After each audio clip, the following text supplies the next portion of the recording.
சிவா திருச்சிற்றம்பலம் குருவே போற்றி திருவே போற்றி மாணிக்கவாசகர் திருவடிகள் போற்றி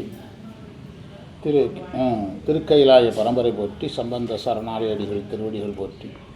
கீர்த்தி திருவகவில் எத்தனாவது வரி? பட்டமங்கையில் பாங்காய் இருந்தங்கு அட்டமா சித்தி அருளி, அதுவும் சொல்லியாச்சு, அதில் தான் நிறுத்தணும். 64வது வரி, வேடுவனாகி வேண்டுரு கொண்டு காடுது தன்னில் கறந்த கள்ளமும். வேடுவன் என்றால் வேடன் அர்த்தம். வேடுவன் வேடன்.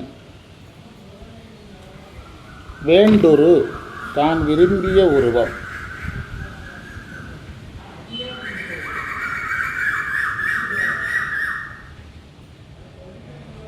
காடது என்றால் காடுன்னு அர்த்தம். கறந்த மறைந்த. கள்ளமும் வஞ்சகமும்.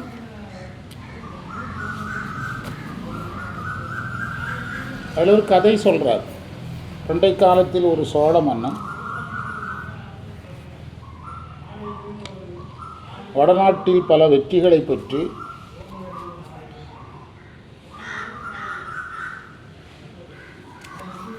தென்னாட்டில் பாண்டிய நாட்டின் மீது படையெடுத்தான்.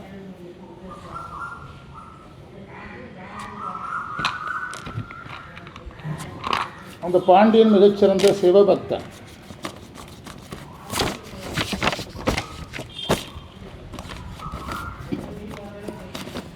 அவனுக்கு பக்தியில் இருந்த கவனம் படை போர் இவற்றில் இல்லை.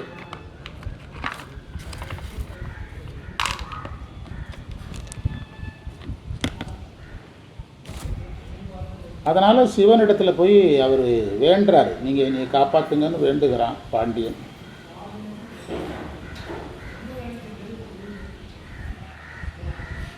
இறைவன் நீ போருக்கு போ, நான் வந்து உதவுகிறேன்னு சொல்கிறாரு.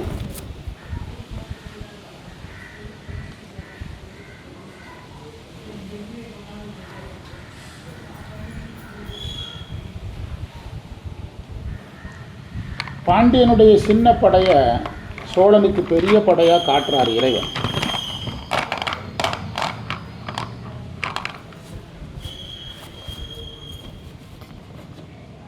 அதனால் சோழன் பாண்டியனை எதிர்க்க வருகிறான்.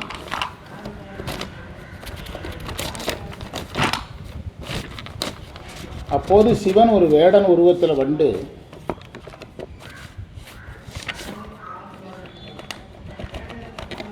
சோழன் ஏறி வந்த குதிரை முகத்தில் ஒரு வேலை ஏவுகிறான். சிவபெருமான் வீசுகிறார்.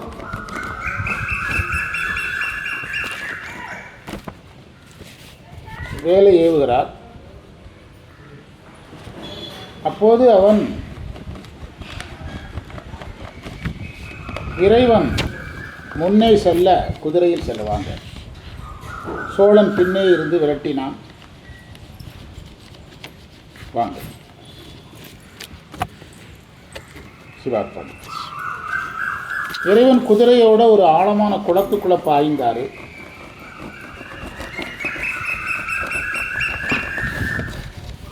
பாய்ந்து மறைந்தார். சோழனும் அதற்குள் பாய்ந்து, அந்த குளத்துக்குள் பாய்ந்து இறந்து போயிட்டான்.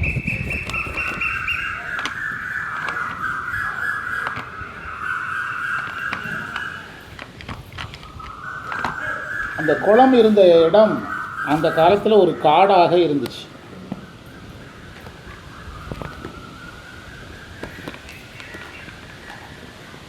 இந்த 2 வரிக்கு பின்னால் இவ்வளோ பெரிய கதை இருக்குது. ஆனால் நம்மால் பாடிக்கிட்டே இருக்காங்க மாணிக்கவாசகர் எழுதின காலத்தில். வேடுவனாகி வேண்டுரு கொண்டு காடுது தன்னில். வேடன் வேடத்தில் சோழ பாண்டியனுக்காக வந்து அந்த காட்டுக்குள்ளே இருந்த ஒரு குளத்துக்குள்ளே யாரை தள்ளுறாரு? சோழனை தள்ளி கொன்று யாருக்கு வெற்றி கொடுக்குறாரு? பாண்டியனுக்கு வெற்றி கொடுக்குறார். அடுத்தது 66வது வரி, கீர்த்தி திருவகவல். மெய்காட்டிட்டு வேண்டுரு கொண்டு தக்கான் ஒருவன் ஆகிய தன்மையும். மெய்காட்டினா உண்மையை காட்டி,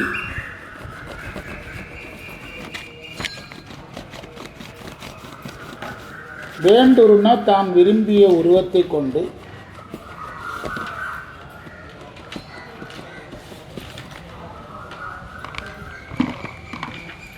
தக்கான்னா தகுதி உடையவன் அர்த்தம்.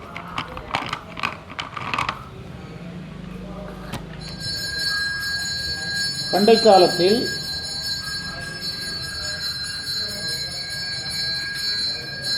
பாண்டியனுக்கு சுந்தர சாமந்தன் ஒரு தளபதி இருந்தார்.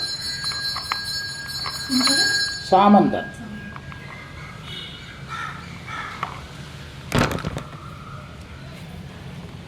சிறந்த சிவபக்தன்.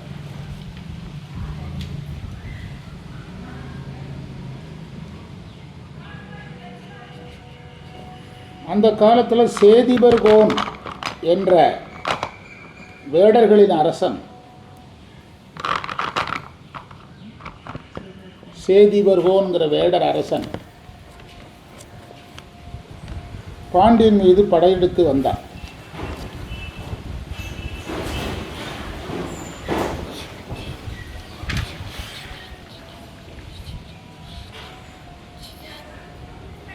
பாண்டியன் சுந்தர சாமந்தனை அழைத்து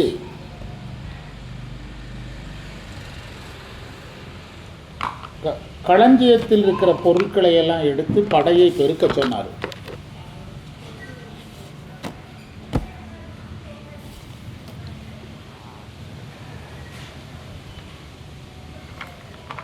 சுந்தர சாமந்தன் களஞ்சியத்தில் இருக்கிறதெல்லாம் எடுத்து சிவனடியார்களுக்கு செலவு செஞ்சிட்டான்.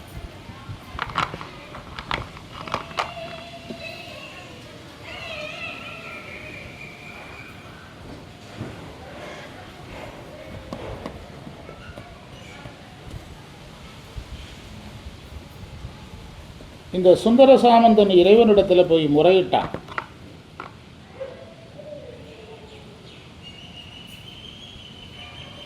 கையில் ஓவியம் அழகாக வரைஞ்சிருக்கு பாருங்க. ஓவிய டீச்சர் போட்டிருக்குது, அழகாக வரைஞ்சிருக்கலாம், சூப்பராக வரைஞ்சிருக்கு. வர அந்த பாண்டியன் படையை எங்கே என்று கேட்டான். களஞ்சியத்தில் பணம் எடுத்து படையெல்லாம் ரெடி பண்ணியாச்சான்னு கேட்டான்.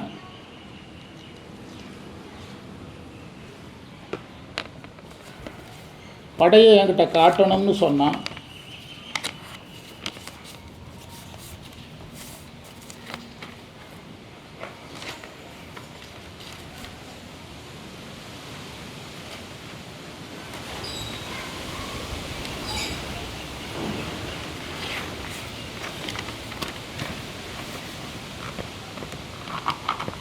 இதற்கிடையில் பாண்டியனை எதிர்த்த சேதிபர்கோன் சிங்கத்தால் அடித்து கொல்லப்பட்டான்.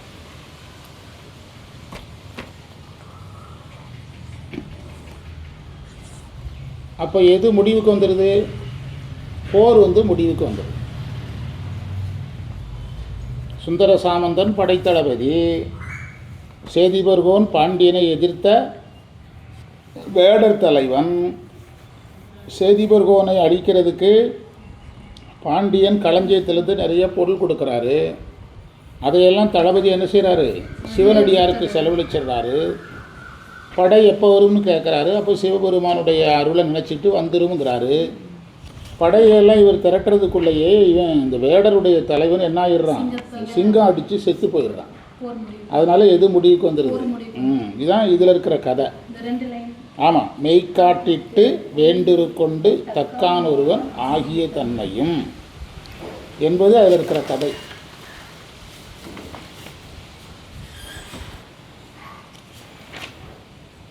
ஓரியூரில் உகந்தினிதருளி பாரிரும் பாலகன் ஆகிய பரிசு. ஓரியூருங்கிறது ஒரு தலம்.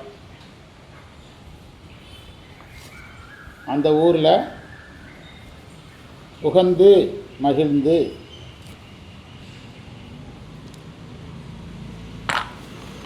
அருளி அருள் செய்து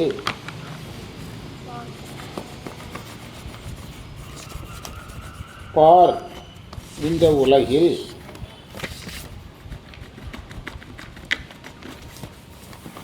இரும் பெருமை உடைய குழந்தையான தன்மை. குளவி ஆகிய தன்மையும். பண்டை காலத்தில் சிவாக்கணும் குருவை பற்றி ஒரு சைவ குடும்பம் இருந்தது.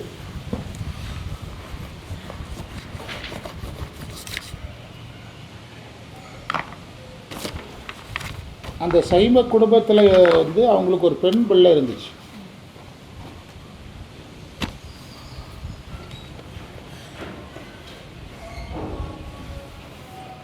அவங்க ஒரு வேதம் படித்த பிரம்மச்சாரிக்கு வேதம் படித்தவனுக்கு தன் பிள்ளையை கொடுக்கறதுன்னு முடிவு பண்ணிடுறாங்க. குருவிடத்தில் முறையாக வேதம் படித்து இருக்கணும் அப்படிங்கிறத ஒரு கண்டிஷன்.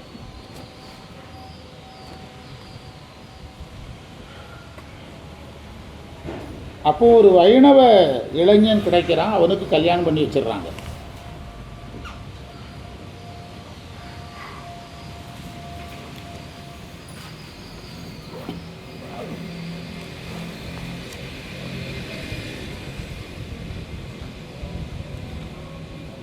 அவங்க அம்மா அப்பாவுக்கு வந்து பிடிக்கலை. சைவ குடும்பத்துக்கு, இந்த வைணவ குடும்பத்துக்கு சைவ குடும்பத்திலேருந்து பொண்ணுங்கிறதுனால யாருக்கு பிடிக்கலை? அவங்க ரொம்ப கோவப்படுறாங்க. வீட்டில் ஓரங்கட்டி வைக்கிறாங்க.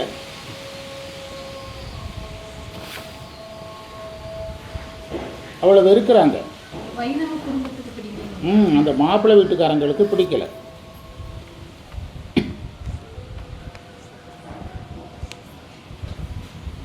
ஆனால் இவளுக்கு சிவனடியார்களுக்கு உணவு கொடுக்கணுங்கிறது ரொம்ப ஆசை.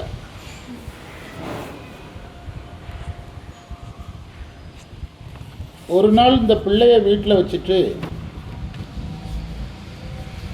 அரிசி பருப்பு இருக்கிற கதவுகளை எல்லாம் ரூம்பையெல்லாம் பூட்டி வச்சுட்டு அவங்க போயிடுறாங்க.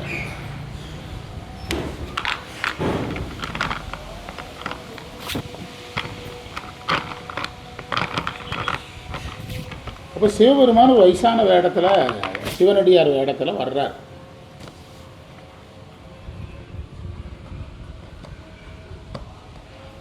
அப்போ இந்த பெண்ணு வந்து சிவனடியாருக்கு உணவு சமைச்சு கொடுக்கணும்னு ஆசைப்படுது.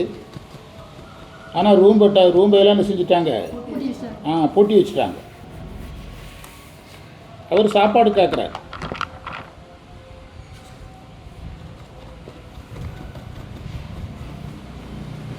சிவன் வந்து நீ கதவு கிட்ட போ, கதவு தானாக திறக்குங்கிறார்.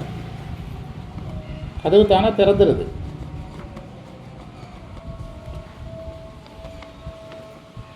அப்போ ஏதோ ஒரு பருப்பு ஏதோ ஒன்று சமைச்சு கொடுங்கன்னு கேட்குறாரு.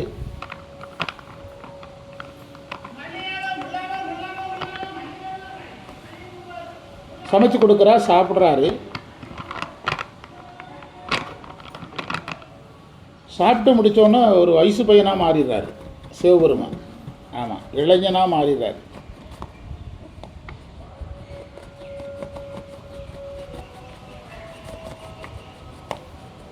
அதுக்குள்ளே அவங்க அந்த மாமியாரெலாம் வந்துடுறாங்க. அப்போ அந்த இளைஞனாக இருந்த சிவபெருமான் குழந்தையாக மாறிடுறார்.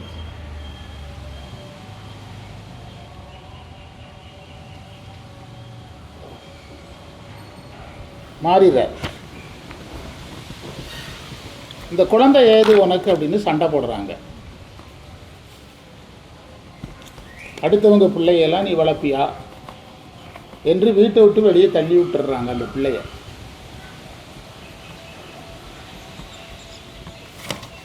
இறைவன் அந்த பெண்ணை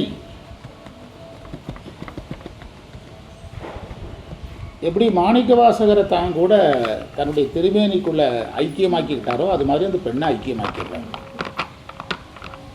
அந்த பெண்ணை தனக்குள்ள ஐக்கியமாக்கிறார்.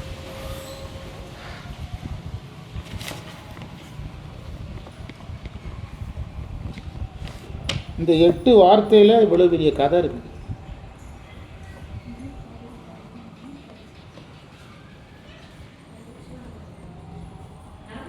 என்ன சொல்லுது இந்த கதை?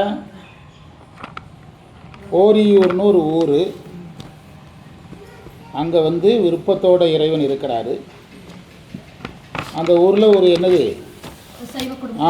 பாண்டிய மன்னன் முன்னொரு காலத்தில் பாண்டிய நாட்டில் ஓரியூரில் ஒரு சைவ குடும்பம். அங்கே ஒரு பொண்ணு. அதை வந்து சைவத்தில் ஒரு பிரம்மச்சாரிக்கு கொடுக்கணும்னு நினைக்கிறாரு, வைணவத்தில் கொடுத்துட்றாங்க. வைணவ குடும்பத்தை சேர்ந்தவங்களுக்கு அந்த பிள்ளை மேலே வெறுப்பு, வீட்டில் கொடுமைப்படுத்துகிறாங்க. ஒரு நாள் என்ன செய்கிறாங்க, வீட்டெல்லாம் பூட்டிட்டு உணவுப் பொருள் இருக்கிற அறையெல்லாம் பூட்டிட்டு போயிடுறாங்க. அப்போ இறைவனே ஒரு அடியார் வேடத்தில், வயசான வேடத்தில் வந்து உணவு கேட்குறாரு. இந்த பிள்ளை உணவு சமைச்சு கொடுத்து சாப்பிட்டு முடிச்சுட்டு வயசு பையனாகிடுறாரு. கொஞ்ச நேரம் கழித்து அவங்க வர்ற நேரத்தில் யாராயிடுறாரு, அடுத்தவங்க பிள்ளைய எங்கள் வீட்டில் வச்சு வளர்ப்பியா அப்படின்னு கேட்டு வீட்டோட வெளியே போட்டு பூட்டிடுறாங்க அந்த பிள்ளைய. அப்போ சிவபெருமான் மாணிக்க வாசகரை தனக்குள் ஐக்கியமாக்கி கொண்டது போல் யாரையும் ஆக்கிடுறாரு. ஆமாம், உமையினுடைய உருவமாக்கின்னு எழுதுகிறாங்க. அது கொஞ்சம் சித்தாந்தப்படி சிக்கல் வரும், அப்படி சொல்லக்கூடாது. உமை உருவம் எல்லாருக்கும் கொடுக்க முடியாது. உமை உருவம் யாருக்கு மட்டும்தான், உமைக்கு மட்டும்தான். அது வந்து கொஞ்சம் கவனமாக, அது சித்தாந்தம் தெரிஞ்ச நம்ம இதை சொல்ல தப்பாக புரிஞ்சுக்கிட்டாங்கன்னா இந்த 2 வரிக்குள்ளே ஒரு பெரிய கதை இருக்குது. இந்த கதை தெரியாமல் இதை பாடி என்ன பிரச்சனை? ஓரி ஊரில் உகந்தினி தருளி பாரிரும் பாலகன் விருத்த பாலகன் ஆகிய படலம். திருவிளையாடல் புராணத்தில் இந்த கதை இருக்குது. விருத்த பாலகன் விருத்த குமார பாலகன் ஆகிய படலம். விருத்தன்னா வயசானவர், குமாரன்னா வயசு பையன், பாலகன்னா குழந்தை. மீன் வரைஞ்சிருக்கிறார், தண்ணிக்குள்ளே மீன் இருக்குதான். ஆமாம், அந்த ஸ்கெட்சே இந்த மாதிரி டிசைன் பண்ணிடுது. இந்த அலையிலே வருதில்ல, அதே பண்ணிடுது, நம்ம பண்ண வேண்டியதில்லை. அதை இந்த கதையை இதில் சொல்கிறார். பாண்டூர் தன்னில் ஈண்ட இருந்து தேவூர் தன்பால் திகழ்தரு தீவில் கோவார் கோலம் கொண்ட கொள்கையும். அதற்கு பொருள் எழுதிட்டு வேறு பாடம் பார்க்கணும். பாண்டூருங்கிறது ஒரு திருப்பாண்டூருங்கிற தலம்.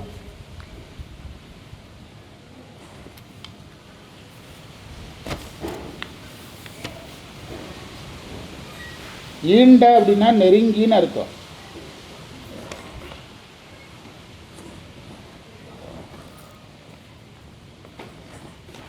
தேவூர் அப்படின்னா திருத்தேவூருங்கிற ஊர்.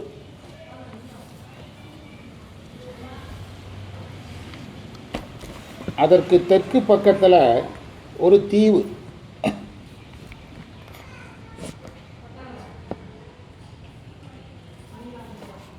அங்கே கோவார் கோலம், அரசனை போன்ற உருவம் உடையவனாக இறைவன் இருந்தார்.